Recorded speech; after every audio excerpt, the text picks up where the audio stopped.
Here, you're in it. High 702.5 in FM sound. Blazing today's hip hop, R&B, and pop music. Keeping your radio on fire. Bringing you the hottest, realest, riskiest talk shows live 24/7 on Hot 702.5FM.com.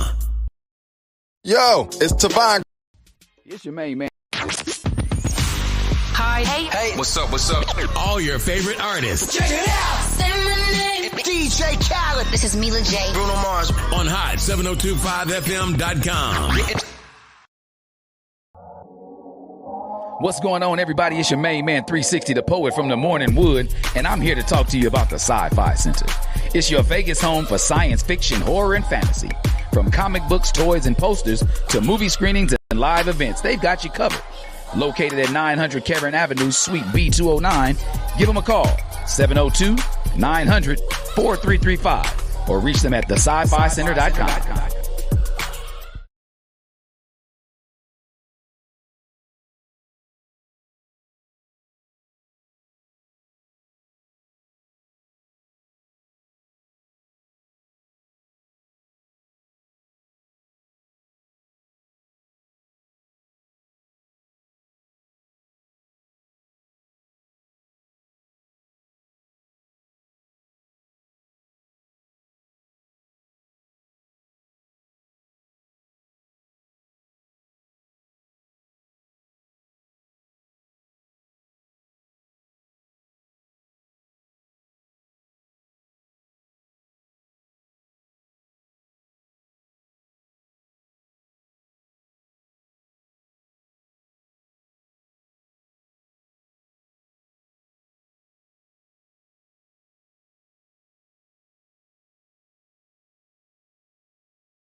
It's your main man, 360, the poet from the Morning Wood. And are you looking for the perfect drink? Well, you found it.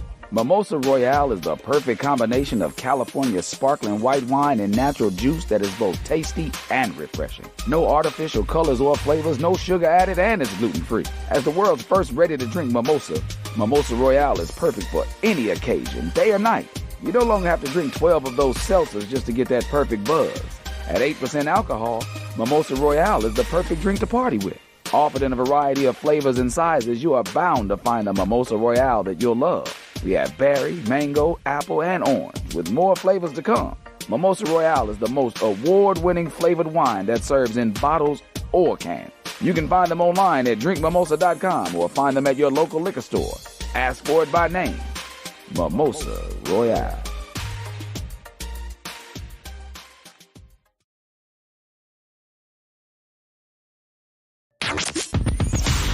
Hi. Hey. What's up? All your favorite artists. Check it out. Say my name. DJ Khaled. This is Mila J. Bruno Mars. On Hot 702.5FM.com. Yep. Yes, we in this thing like a wedgie, baby. What's happening? It's Holla at the Homie. It's Hump Day, baby. What up, Rob Kyler? What up, Dakarai? Good to see y'all always in the building. Always good to see the homies in this thing. What up, though? You know, hey, Dak, you already know Big Blue pulled that thing out this week, didn't they? Yeah, they did. What's going on, Amber Mac? What's going on, Lucy Lowe? What's going on? Love Jet, all my folks that's tuning in and tapping in with the homie right here on hot7025fm.com. And I'm the homie, 360 the poet, and welcome back to another episode right here from sunny Las Vegas. It's sunny outside, but that don't mean it's hot in this thing. Hell to the no. It ain't hot at all. It's low key like in the 40s right now. Like, I don't know why it feel like that outside in Las Vegas. That's stupid. That's dumb. What's going on? CJ, a.k.a. Tita, your birthday tomorrow, girl. Your birthday tomorrow. You good today, but your birthday tomorrow. And so I'm gonna hit you up. I'm gonna hit you with a message or something on Messenger, probably right here on IG. I got you tomorrow, maybe at midnight tonight. I'm gonna hit you up. Look, girl, you know what I mean? My neighbor, my sister, my little friend. That was my dog, man. We used to live upstairs, downstairs. Me and her family over on 11th Avenue, man, aka Electric Avenue over there, because you get your ass lit up any time of the week. Up in that thing, boy. But as always, man, what's happening, y'all? We in this thing. We here. Y'all here with me as always, and I appreciate every time y'all tune in and tap in with the homie 360 the Poet. We got a good one today. We got something that's actually kind of common with people. I got a letter from somebody by the name that goes by the name of Seeking Guidance. You say you still am? If you still on 11th, I'm coming over. I know where to find you. If you in the pink, if you're in the pink on the left, I'm know where to find you. You already know. But yeah, so we did that thing. Yeah, Dak and Wolverines kicked ass on Monday. It was a good game though. It was a good game till the end of the fourth quarter. Then they stepped out on old Washington. But anyway, we got a good one. It's pretty common with everybody going on today. It's by the name of Seeking Guidance, and they talking about what do you do when that fizzle, when your relationship starts to fizzle.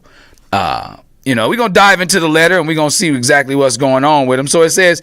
But first and foremost, I always like to tell people, I always got to let y'all know, give y'all my disclaimer. I have not, I will not, and probably never will or ever have paid tuition for any type of training, schooling in regards to being a psychologist, a psychiatrist, or a clinical counselor. But what I am is what you call like a life coach, because I've lived some life with me. And I've either done it myself or vicariously close enough being next to somebody, I was able to sponge up some of what they had going on and squeeze it out back out to y'all, okay? We're going to squeeze means we're going to squeeze it and wrench it out at the same time. So we're going to squeeze it back out. But, yeah, so what we're talking about today is, it says, Dear the homie, I hope this message finds you well. I've been grappling with this tough situation lately and thought your insight could use shed some light on it. How do you discern, or how do you tell when it's the right time to move on from a long-term relationship that has seemed to lost its spark?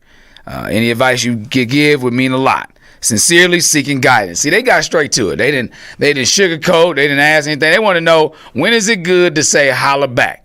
When is it good to throw up them deuces? When is it time to say, I done been through enough. I done seen all I need to see. I came, I saw, I conquered. I'm out. When do you say that, right?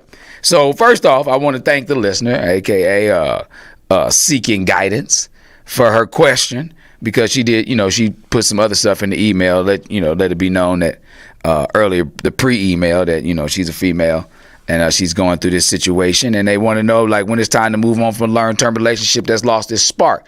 And the main thing that I always got to say when I break it down is, when you're assessing the long-term relationship, what are the factors? What are the factors that have, what are some of the key factors when you want to decide when it's time to move on, right? Like, how did this start versus how is it right now? That's one of the first things I look at. Like, where did this all begin from? Like, did y'all start off as like homie lover friends? Did y'all start off as just kicking it? Did y'all meet at the mall? I know some relationships where people met at the mall back in the day. They got a phone number. They still got the phone number written on paper. That's how long they've been kicking it. You know what I mean? At the Fox Hills Mall. They called the 108 bus, and they met each other at the Fox Hills Mall with some other name now. I forgot what it's called now. I don't want to give him no credit because they're not paying me no money. But back in the day, it was the Fox Hills Mall. You catch the bus down there, you get a phone number. A couple that I know, the dude still got the girl's phone number on paper. So that's one of the things you got to talk about when you're talking about long-term relationships. How did it start versus how is it right now? Like, where did it all begin? What was the foundation of this relationship? And then another thing you want to consider is, are growth and compromise part of the equation? Are y'all growing together? Are y'all compromising for one another? Are there opportunities for you to let the other person win? Because a lot of times, like, people, when you got the chance to let somebody else win and you just want to go ahead and dominate just because you can have another victory on your belt, You say Robert Collins says, gotta call it quits before it gets disrespectful. That's one of my main factors. Like, that's one of the things we gonna tap into. Like, you know, when you breaking it down, if you at a point in a relationship where it's starting to feel like it's fizzling, you don't want to be leaning towards somebody else. You don't want to try, you know, a lot of times that's when side pieces come into the play. You know, side pieces come into play when things aren't as productive or as progressive as you would like them, as one would like them to be in a relationship. But the thing you got to think about, it's important to reflect on your feelings when you're talking about and communicating. There it is. There's that word again. You know, I use it every week. Communication. I'm on here talking, right? I'm here to communicate to y'all, right? We use this word every week because it's an essential factor. It's a nail in every foundation of or issue. You have to be able to communicate. And again, what do I always say? Communicate to absorb. You listen to absorb what people got to say. Don't just listen just to respond. What up, K Solo? Good to see you in the building, homie. Always a pleasure. You know what I mean? You gotta be able to absorb what the other person is giving to you, right? So, because if not, you're not equipped with the right ammunition, for one, to be able to, if you're ready to shoot your shots back, if you don't have everything that they have to offer you, if you're not taking in all they got to give, then that means you're not ready to fight that war. You're not ready to be in that battle. You're not ready to have that communion, right? What's going on, KC? You see your first time looking. Glad to have you in the building, baby boy. Salute. Keep Shore in the building.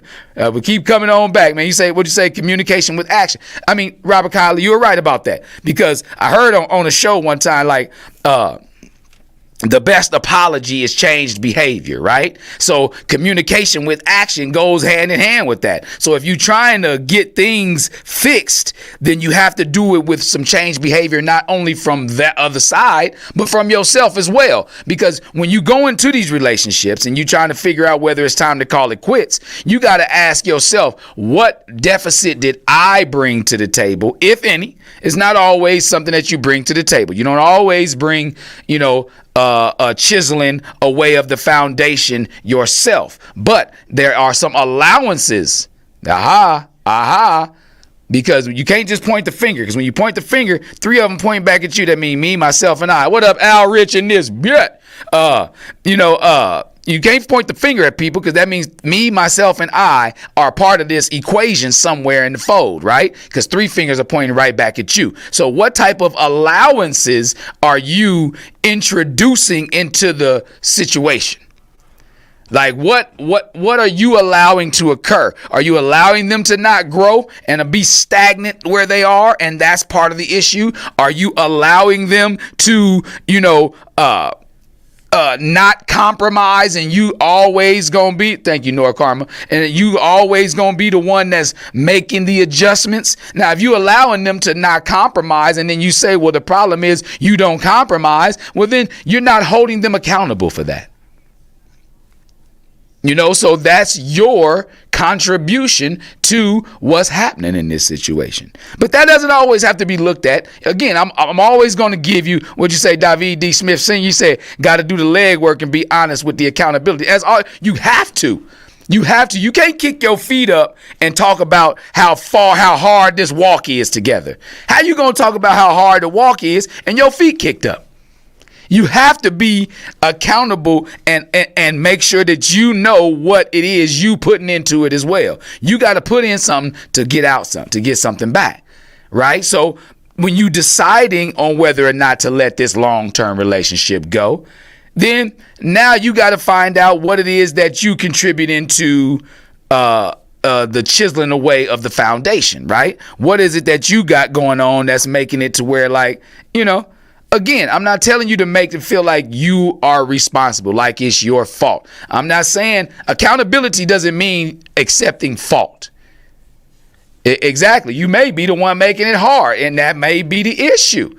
A lot of times people Because we look at situations at 180, we look at situations involving us at 180 degree perspective, right? Because we can only see what's in front of us. But then when the other person is looking at you, they get a complete 360, a 360 degree view of you, because they see what's in front of you. They see what's behind you. You can only see what's behind you by turning around. And then you're missing the other 180 that's behind you, So with that being said, you got to be able to be accountable for what you're contributing to this.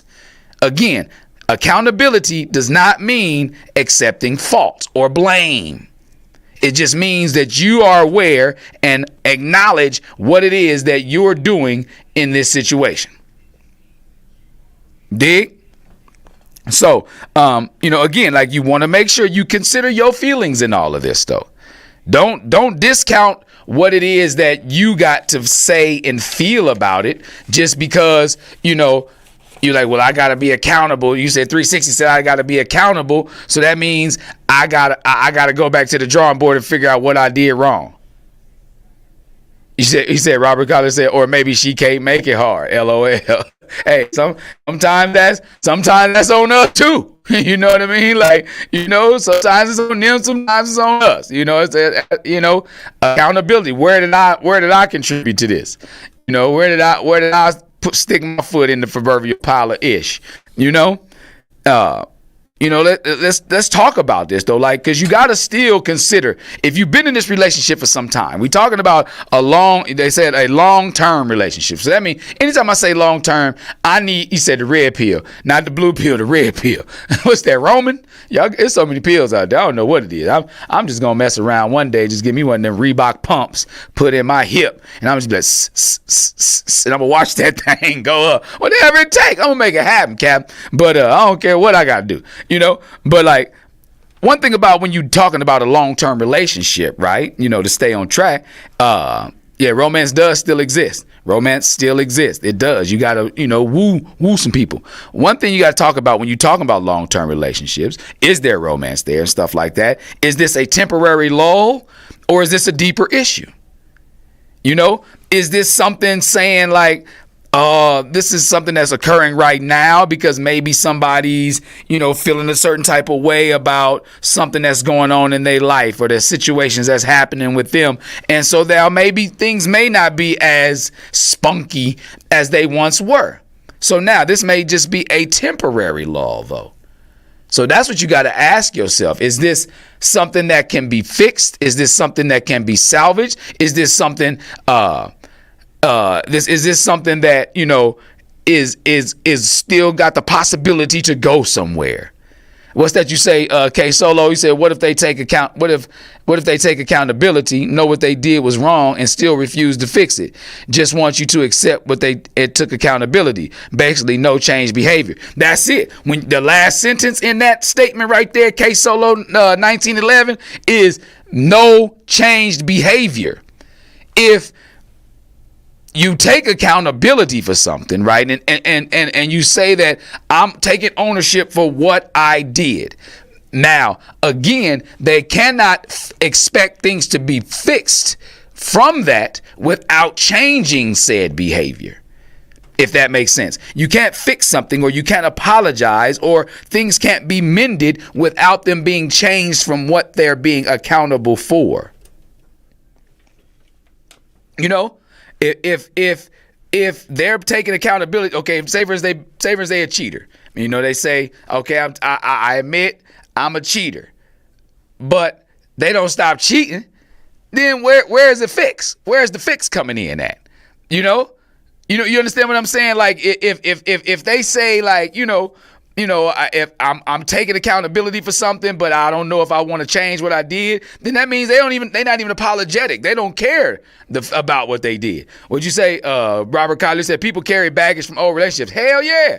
And David Smith Sr. said, Robert Collins, yes. In a long-term relationship, you got to learn to let stuff go and let the slate be clean. Yes. Preach, Mr. Smith Sr.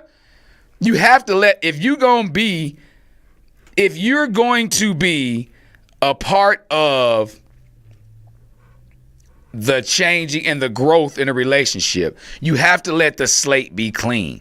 meaning you have to allow it to be like, okay, bet if everybody took accountability for it and we want them to change behavior, if the behavior is changed, then wipe the slate clean. Like if somebody was a cheater and they're not a cheater anymore, and you gonna believe them and believe they're not a cheater anymore, believe it. Clean the slate. Don't be like, well, I remember when you can't just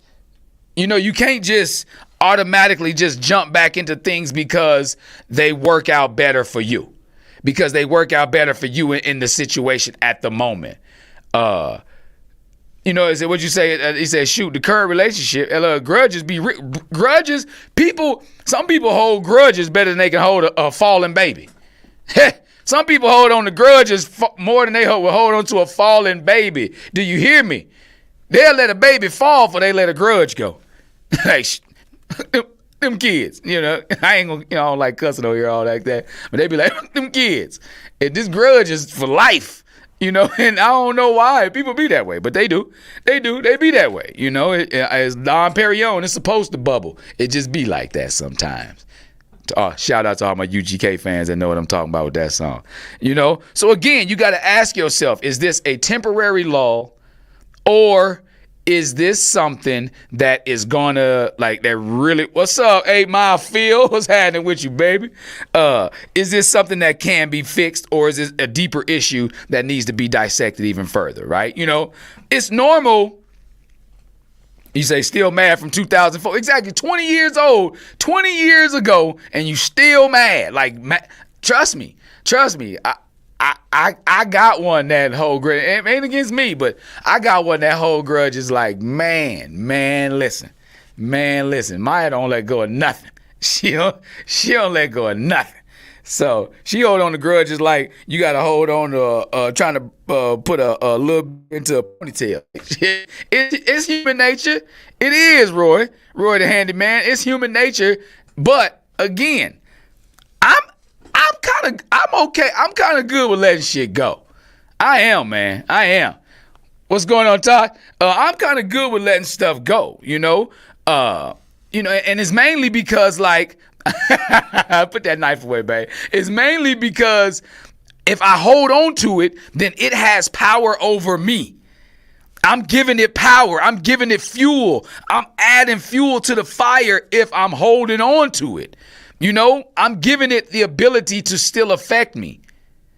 You say in a relationship, you can't be afraid to get your feelings hurt. But you also have to be able to repair hurt feelings. You have to be able to fix people's feelings for them, and it does depend on the person, Roy the handyman. You say we like elephants, we don't forget. I may not forget, but, if I'm willing to forgive, I'm going to let it go. What up, Enoch Pratchett? I'm going to let it go. I may not forget it, but I'm not going to hold on to it to the point where it's affecting me anymore. If I'm allowing it to affect me, I'm carrying that scar. I keep ripping the scab off. If I bring it up, I'm ripping the scab off on purpose because it's me doing it. So why, you say, what do you say, Dad, gotta let stuff go and forgive. Forgiveness is the key to long-term relationship. It is. It is. You gotta be able to forgive.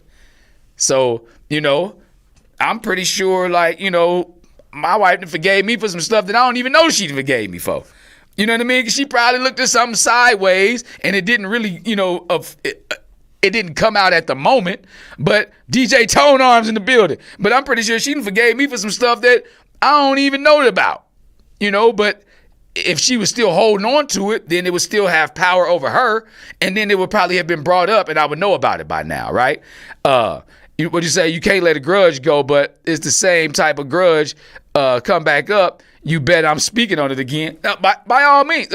Hey, K Solo, you right about that. I'm not saying if I let it go, now if the same thing come up, you say got him stuttering. Yes, you do. The same thing come up, I'm gonna speak on it again. I'm definitely gonna speak on it again because it's the issue has re-arose. You understand what I'm saying? So if the same thing, I'm not bringing up old shit, as they say. Why you bringing up old shit? No, I'm just speaking on old shit that just resurfaced. What do you say, Phil? When you hold on to things, you weigh yourself down in your spirit, and that stops your vessel from taking flight. Woo!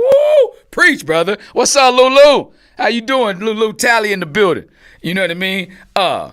And that's one of my friends. She been married for a long time, long time. You know what I mean? So, what you say, David Smith? It's a pattern. Yeah, it be a pattern sometimes. People fall into a pattern of holding on to grudges. People fall into a pattern of being who they are. But in the event that you are truly growing, like if you gonna feel like you have the ability to grow as a person, then that means you gotta you have to give other people those same allowances to believe that they can grow.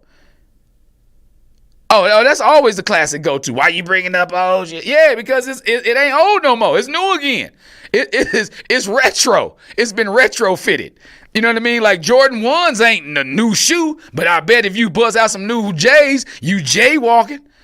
You know what I'm saying? Like, it's new shoes just retrofitted from the old school ways. So if you think of it like that, then, by all means, then you're not bringing up old shit. You really just talking upon stuff that's been dusted off and made new and repolished, right? So it's normal in relationships. One thing I like to point out, it's normal to go through your ups and downs, like, right? But when that spark is like consistently absent, then you got to kind of reevaluate stuff, right? If that spark is consistently absent, if it's, like I said before, you got to say, is this a temporary thing or is it a deeper issue? So the temporary part of it, we said, okay, maybe it's something that we got to look at within ourselves. Look at the me, myself, and I at the finger pointing in it all, right?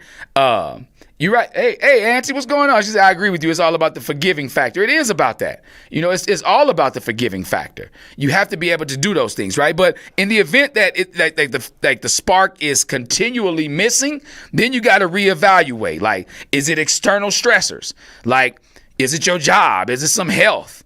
Exactly. Absent or gone? That's a good question, Lulu. That's a good question. Is it gone or is it absent? Woo!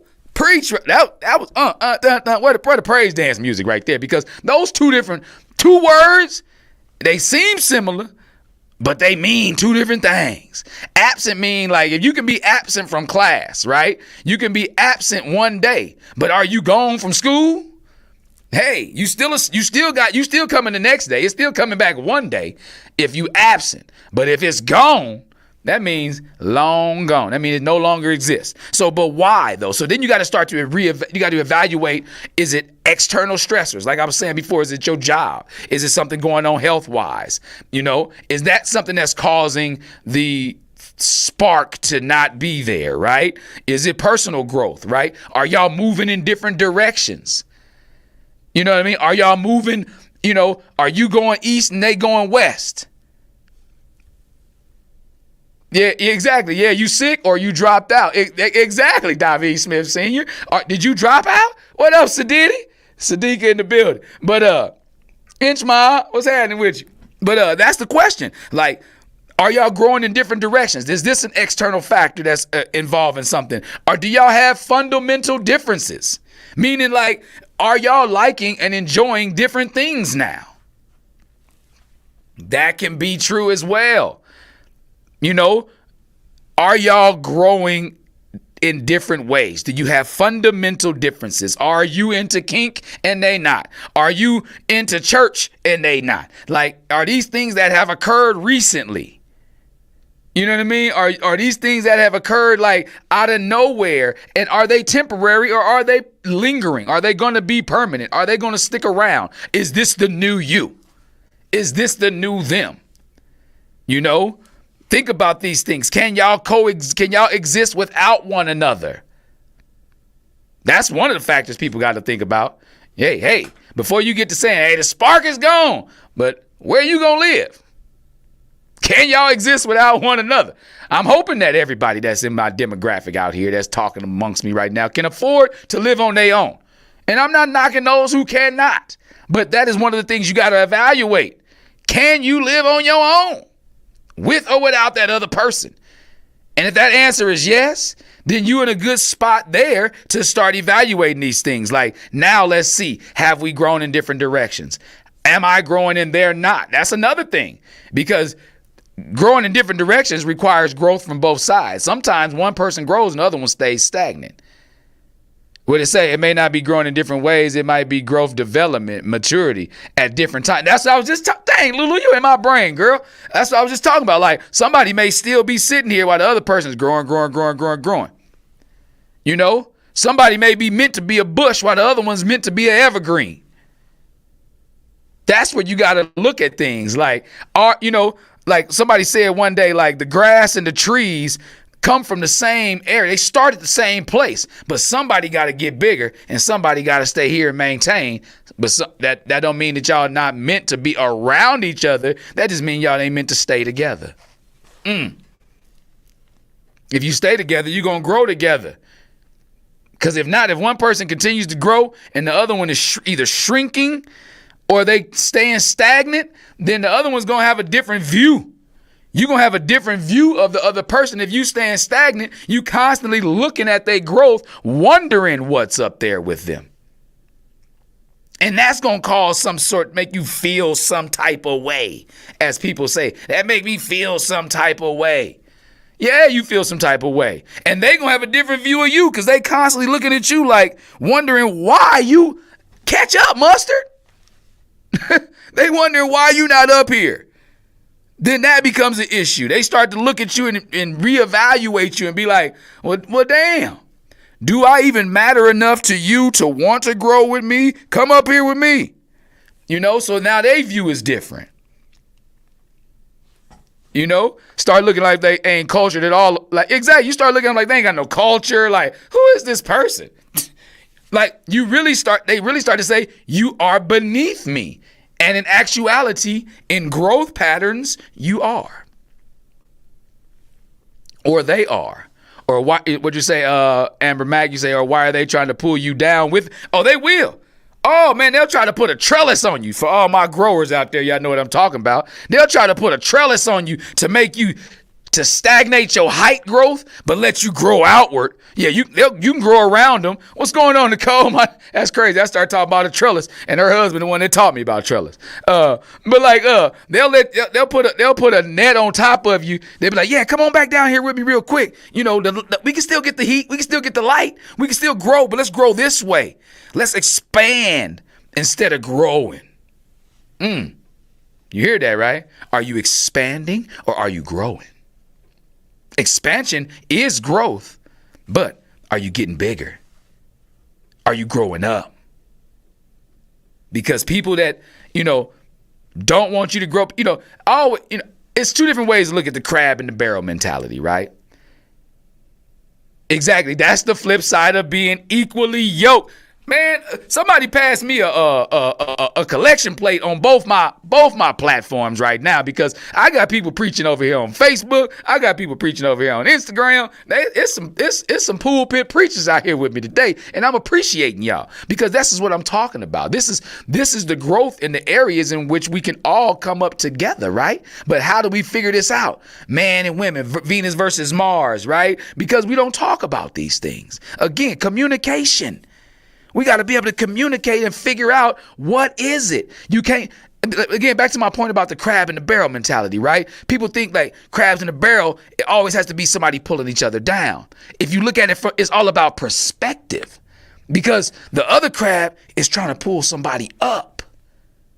So it all depends on what view you looking at it. And when we're talking crab in the barrel, right?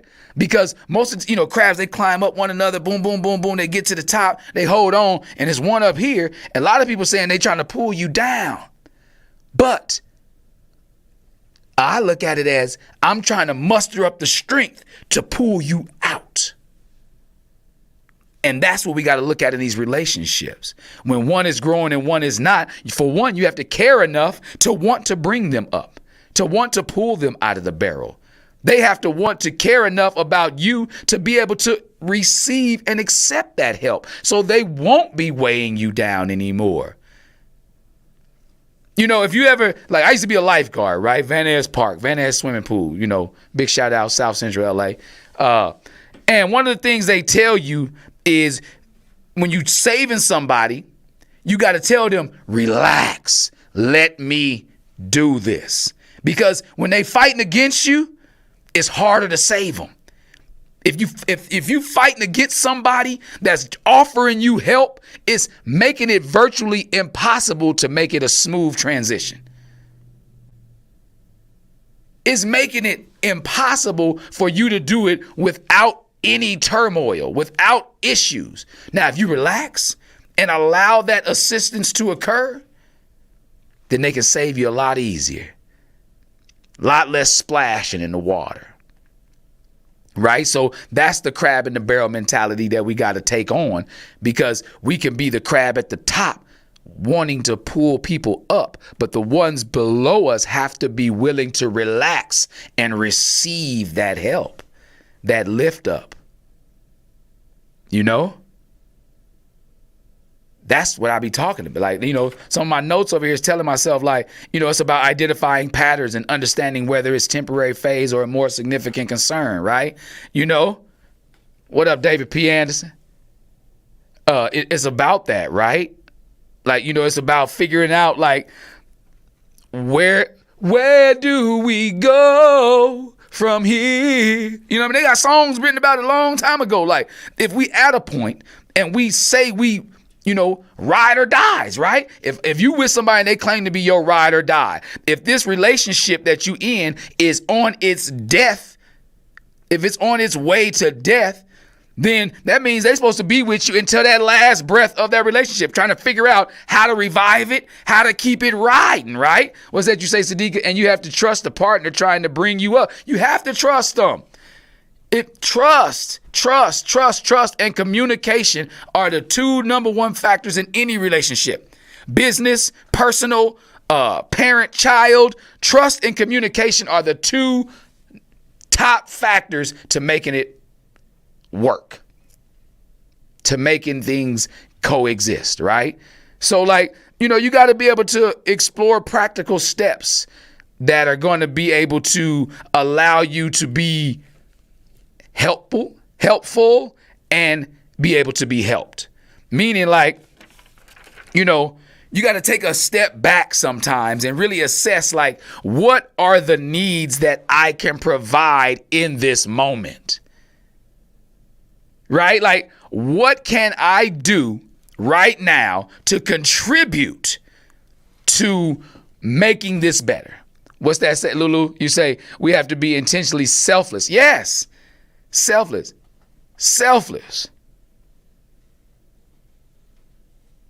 Oh yeah, David, what's going on? Yeah, I did used to go to Elam. Waters are refreshing. We did go to church together. Salute, man. Exactly. We have to be intentionally selfless, meaning, I'm coining this phrase, right? Because I believe ego means you eliminate your greatest outcome.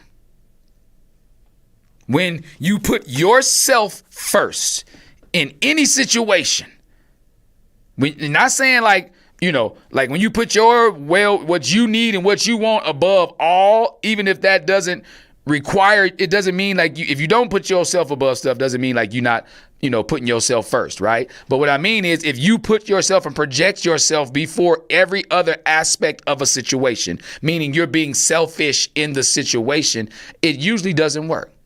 But to be completely selfless in a situation means that you're allowing what they have to offer to the situation to come at you. You're bear hugging it, you're accepting it, you're receiving it because you're taking you out of it. You're taking what do you have to do with this out of it. And by allowing yourself to be removed from the situation, you're able to hear what it is they need. Right? So by taking a step back and you're listening to what they need, you can see what you can contribute to this situation yourself. What can I do? Can I be the person that adds the nails? Can I be the person that turns the screws? But you say, right, that's why it's intentionally and not automatic. It's all circumstantial. It is. You got to give an honest self-reflection. Meaning like, That's the only way to truly understand the situation. It does take a whole different mindset, Philip, because it takes a whole different mindset. But if we want to be, the masters of our situation and, the master of my fate, the captain of my soul, if we want to be the Invictus in these situations, right, we have to be able to take on a mindset that allows us to be the most productive. If that means I got to take a step back and allow somebody else to talk a little bit, then hey, so be it. What up, Cali Twin? Jason in the building. If I have to be the more aggressive in the situation and I got to take the lead, what's up, Double E? Then so be it. But you have to be able to take a step back and remove yourself from the immediacy of it all, right? Like if I'm allowing myself to be like a fly on the wall and look at the situation that I'm in, that's going on objectively, meaning I don't have any attachment to whether it's going to go right or left, right? If I look at it objectively and I take myself out of it and take a step back and look at everything that's going on, I can figure out where I can fill in some blanks. It took me 40 some odd years to realize that. I've only had that mentality a few years to where I've learned to remove myself from the situation. Not always. It's, again, circumstantial, like Lulu Talley said. It's circumstantial. I'm not always able to do that. But in the times when I have allowed myself the space to look at it from an objective perspective. Objective perspective, meaning, I don't have a win, loss, or tie involved in how it's going to move. Then I'm able to see where I can be effective in fixing stuff. That's just what I found out. Again, life and relationships are not a one-size-fit-all. How to handle them is not a one-size-fit-all solution. There is no, automatic blueprint on how to handle relationships, because they're going to change. They're going to vary. They're going to be different. Different people are involved in them. It's different. If you believe in astrology, it's different signs. The moon is in different places.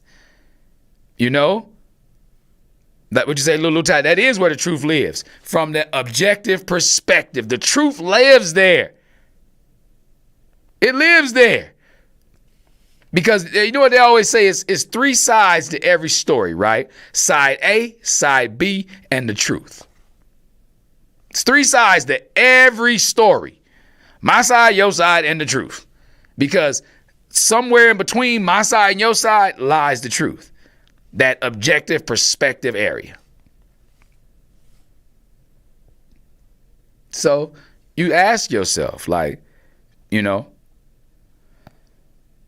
can I look in the mirror and see what that other person is seeing? Can I see the look in my eyes that they see that they feel is a disappointment?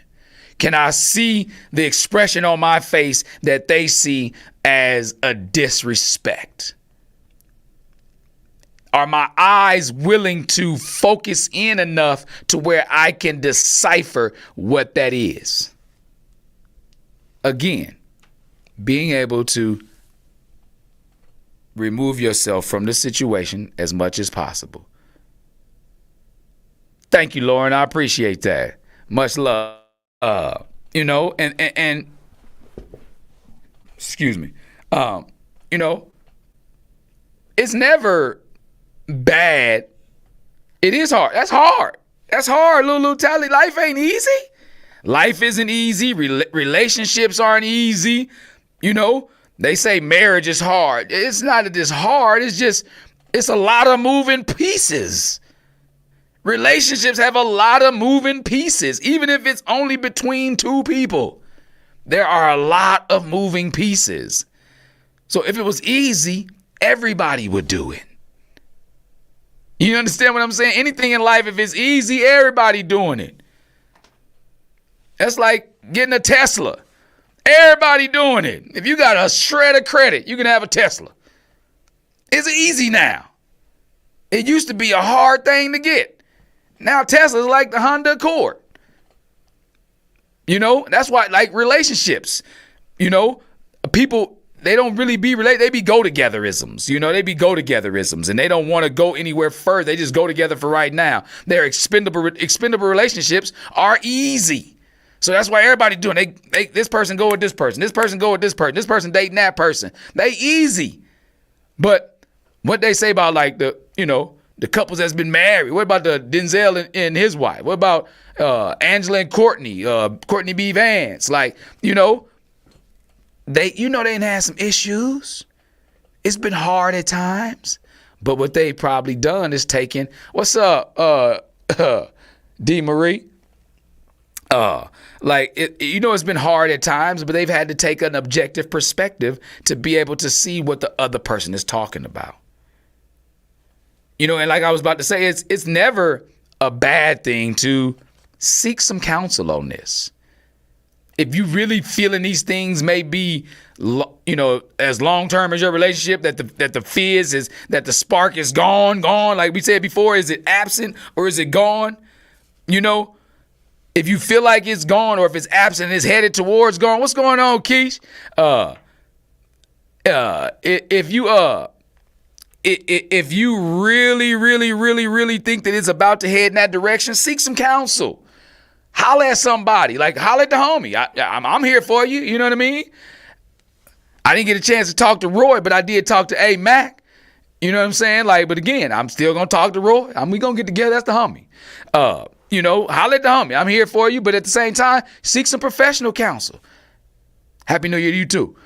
Seek some professional counsel.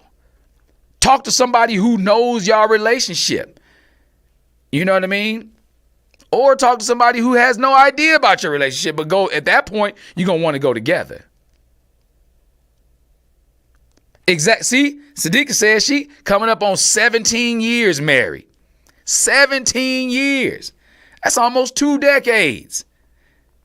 And again, like she said, it's rewarding work. Meaning they had to put in some work to make it work. So don't think you're just going to just walk into this thing called love and life and living together and marriage and bliss, and it's going to be just rainbows and sunshine and all that kind of stuff. What's up? I am the one. You know what I mean? Exactly. Lulu Tally said congratulations on that. Exactly. Oh, we love love around here. We love love. We love love. And it is truly incredible. And I salute all the people that, like, today my homegirl Shannon birthday. Her and Mill been married for, I think, 15 years, 16 years now. That's beautiful. I love love. I love to see couples who love on each other. You know what I mean? 17 years? That's a long time. I want to get there. I'm 11 years behind you. I'm coming up on 6. I'm 11 years behind you, you know? Hope to not catch you, because that means y'all still loving and loving and loving, and we still loving and loving and loving, you know? But at the same time, like, if you think it's going to be easy to come into this, what's going on, MVP? You think it's going to be easy to come in and be in love? No, once you in. So now it's like being jumped into a game. Hey, only way to get out is death. No, I'm just playing, like, it ain't that bad. It's not like that. You know, the thing about it is you got to understand that there's going to be some work that you got to put in. When you get put in the game, you got some work to put in. You get put in love. You get put on the love hood. You got some work to put in. Love is the answer. You're right, Vicky. Love is the answer. You know? It's work to put in. What shots you gonna bust in the name of love? In the name of love. What shots you gonna bust? You say that they ride or die. They ride or die. You know, that work is work. Exactly. And it doesn't stop. The work don't stop. It doesn't. Because if the work stopped, that means the love stopped. Why you want that? Who want to do that? You know, that then you just, you know, that is a good question to ask, Vicky. Are people ready for the responsibility of love? Ooh, I'm telling you, I got some online preachers in here today. Need some questions that we can ask. The same thing goes to like seeking guidance. Are you ready for the responsibility of continuing on with this relationship in the event you decide to stay with it? If you decide to stick with it, are you ready to take on the responsibility of that ownership of one, like we said before, are you going to let the slate be clean? 2, are you going to continue to look at this from a different perspective? 3, are you going to take an objective perspective and allow yourself to help somebody up, or are you going to allow yourself to be the person to be helped when it's necessary? What Keith Denise say, as a therapist, I individually counsel first is the best way to go. That way you learn about yourself. Okay, hey, again, I am not a therapist.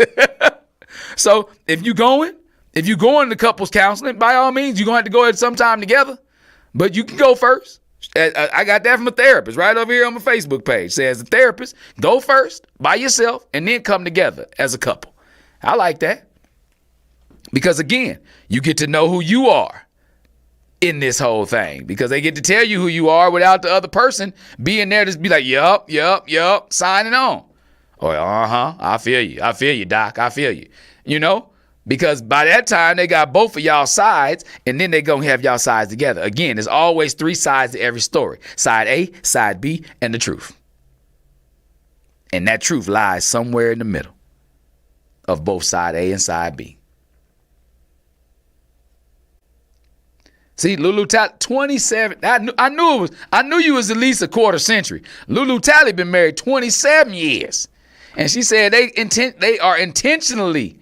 they still intentionally learn each other after 27 years. You know, she said they constantly grow and change. And once we have that understanding, that's one thing I want people to really take on in life, period. Being able to say, like, I know that I'm changing. I know that there's a metamorphosis happening within me, externally, internally, mentally, physically, spiritually, sexually. I know these changes are occurring in me. So what I want people to do is be able to say, like, if I'm okay with changes occurring in me, I have to give other people with whom I deal with those same allowances to change as well. Because if not, that's being selfish. That's being selfish to be able to say, like, I'm able to grow, but you can't do that. Why not? ¿Por qué, señor? Why? Why can't I grow too? Why can't they grow as well? That's what we got to get an understanding of, right? So, so basically what did we go over today? We talked about how did it start versus how is it now, right? We talked about, are there growth or is there compromise involved in the equation? We talked about, be able to remove ourselves from it and be selfless and be less selfish and see where it is that we're contributing to the issue and where we can add in to fix. We talked about all of that. So again, we always want to give both sides. Angels, we got angel, devil on, whatever side they sit on your shoulders, right? So we talk about both sides. Like, it ain't always about cutting ties and kicking rocks and getting gone. No, sometimes it's about compromise, working out, figuring out where it all started. Like David Smith said earlier, I might be the one that's messing this whole thing up, not allowing the growth to happen. So again, you have to have an objective perspective. Meaning, look at this from the outside looking in without having a win, loss, or tie involved in the outcome, while you're looking at it. You understand what I'm saying? So, again, what's up, Joyce? Tuning in with me. But again, as always, like, these are the questions I want y'all to continue to ask yourselves. Are y'all moving in different directions? Is there health issues going on? Is there stressors externally? Are you like different stuff now? Do you have fundamental differences? Ask yourself these questions whenever you question in your relationship. And then you'll be able to get a better perspective on what we can do to either fix it or where do we go from here? I'm good, sis. I'm good, But as always, I appreciate everybody who tunes in to Holla at the Homie. we coming to close to the end of another episode, And again, I want to thank Seeking Guidance for reaching out, via letter and asking, like, where do you know when it's time to either cut loose or let's patch things up. Let's get this thing fixed. So that was the question for today. What do you do when the spark starts to fizzle? You got to find out what it is that you contributed to the putting out of the spark, and what can you do to help light that thing back up. So until next time, anytime y'all want to holler at the homie, you can always holler at me via email at HOLLAATTHAHOMIE@gmail.com. Or if you got my phone number, text me. If you got me on Facebook, hit me. If you got me on Instagram, hit me. But you can reach me any of those ways. But until next time, next week I'm going to be off because I'm vacating. But week after that, we're going to get back into it, and we're going to talk a little bit more. So I appreciate y'all as always. And until next time, I'm going to holler at y'all in a minute.